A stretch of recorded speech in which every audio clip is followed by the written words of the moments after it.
जय श्री राम दोस्तों, क्या कहते हैं चार्ट्स में आप सभी का स्वागत है। मैं हूं महेश सतपाल। आइए दोस्तों, बिना समय गवाए हम एक बार के लिए निफ्टी चार्ट्स पे डिस्कशन कर लेते हैं। देखिए दोस्तों, निफ्टी का डेली चार्ट्स आपकी स्क्रीन पे है।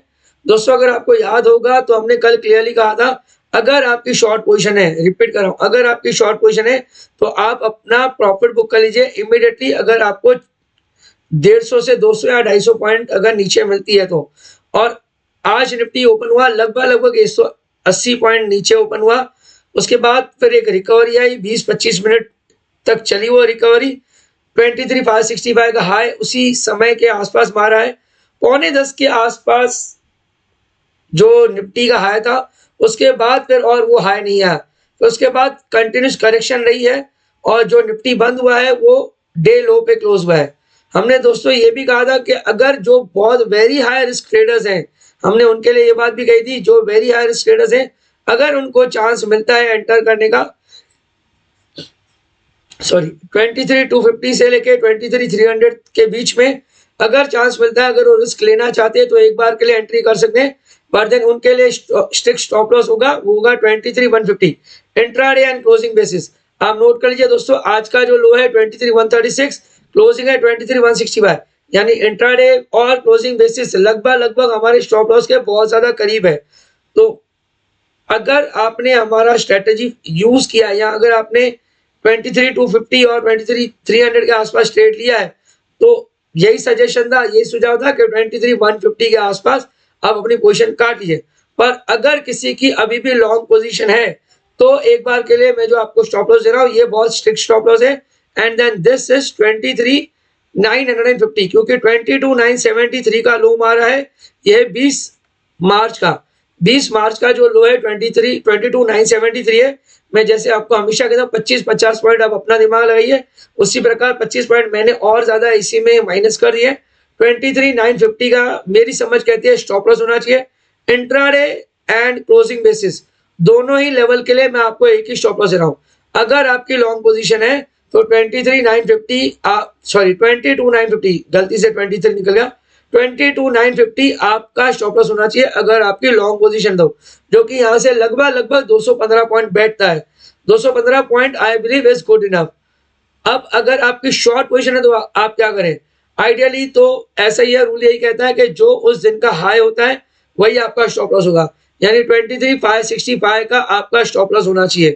तो दोस्तों 23,565 यहाँ से लगभग 400 पॉइंट दूर है। अब शॉर्ट वाले केस में है ही ऐसा सिनारियो, आप अपनी शॉर्ट पोजीशन होल्ड ही रखिए जब तक आपका स्टॉप लॉस नहीं हिट होता है। अबे 23,565 जो है, इसी को आप 10-15 पॉइंट या 25-50 पॉइंट प्लस माइनस कर लीजिए। किसी को छोटा स्टॉप लॉस डालना है तो 23,500 का डाले या 23,550 का डाले।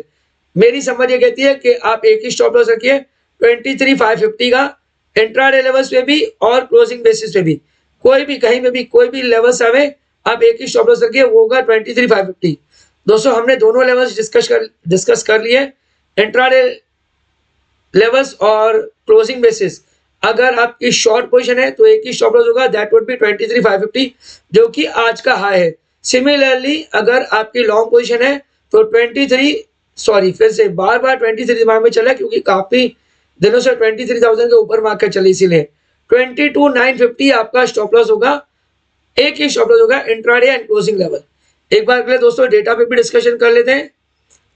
एफआईआईज ने अगेन आज बेचा है 2 दिन में, यानी back to back second day selling है कैश सेगमेंट में। कल थी 4,350 करोड़, आज है 5,900 करोड़ रुपए की सेलिंग। सामने डीआई से बाइंग किया है, बट देन ऑब्वियसली कल के कंपैरिजन में कम बाय किया है एंड एफआईआई से भी कम बाय किया है। अब मुझे लग रहा है कि शायद डीआईएस को एक रिस्क लगा होगा कि भाई कुछ इंपॉर्टेंट लेवल्स तोड़ दिए तो शायद और ज्यादा करेक्शन आ सकता है, इसीलिए डीआईएस ने अपना थोड़ा हाथ पीछे किया है। पर फिर भी 4,300 करोड़ एक अच्छी खासी बाइंग है। 5,900 करोड़ आपका कैश सेगमेंट में सेलिंग है। स्टॉक फ्यूचर्स में एक बाइंग है, बट देन छोटी है, 1,128 करोड़, और 2,900 करोड़ रुपए की आपकी सेलिंग है इंडेक्स फ्यूचर्स में। अबे 2,900 और 5,900 अगर मैं दोनों ऐड कर दूंगा तो आ जाएगा आपका 3,000, अगर पकड़ लूं तो 6 और 3 9,000, 8,800 करोड़ रुपए की सेलिंग आपकी बैठती है इंडेक्स फ्यूचर्स और कैश सेगमेंट मिला के। 8,800 में अगर 1100 करोड़ माइनस कर देता हूं मैं, तो आपका मोटा मोटी बैठ जाएगा 7,700 करोड़। 7,700 करोड़ रुपए की नेट सेलिंग है एफआईएस की। एक अच्छा खासा बड़ा अमाउंट होता है 7,700 करोड़।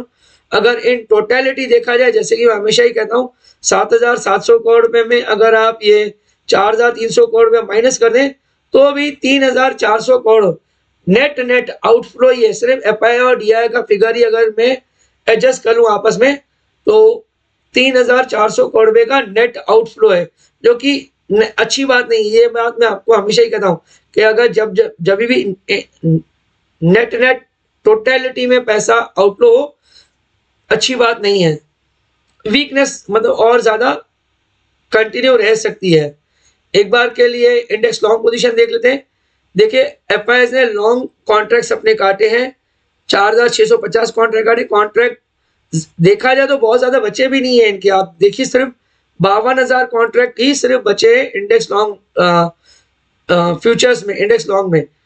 और शॉर्ट एक्चुअली क्रिएट किए 12,900 कॉन्ट्रैक्ट, यानी शॉर्ट क्रिएट कर रहे हैं, लॉन्ग काट रहे हैं।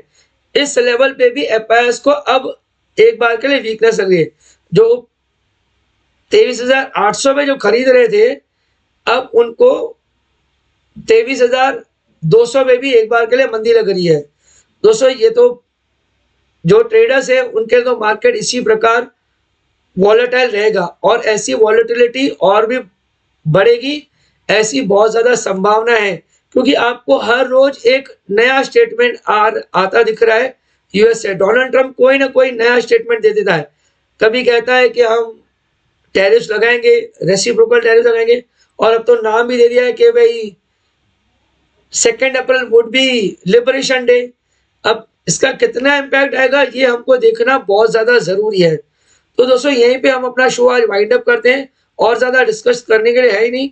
मेन तो जब एक बार कल रात को जब पिक्चर क्लियर होगी, उसके बाद ही थर्सडे का ट्रेड लिया जा सकेगा। तब तक के लिए अगर आप ट्रेड नहीं भी करेंगे तो ज्यादा बेटर है, मैं तो आपको यही कहूंगा। खैर, जिन्होंने अपनी पोजीशन लेके रखी है वो स्टॉप लॉस लगा के ही अपना ट्रेड करें। यहीं पर हम अपना शो वाइंड अप करते हैं। अपना ख्याल रखिए, अपना ध्यान रखिए। जय Shri Ram. Disclosures: investment in securities market are subject to market risk. Read all the related documents carefully before investing. Investors are responsible for their investment decisions and are responsible to make the investment and are responsible to validate all the information used to make the investment decision.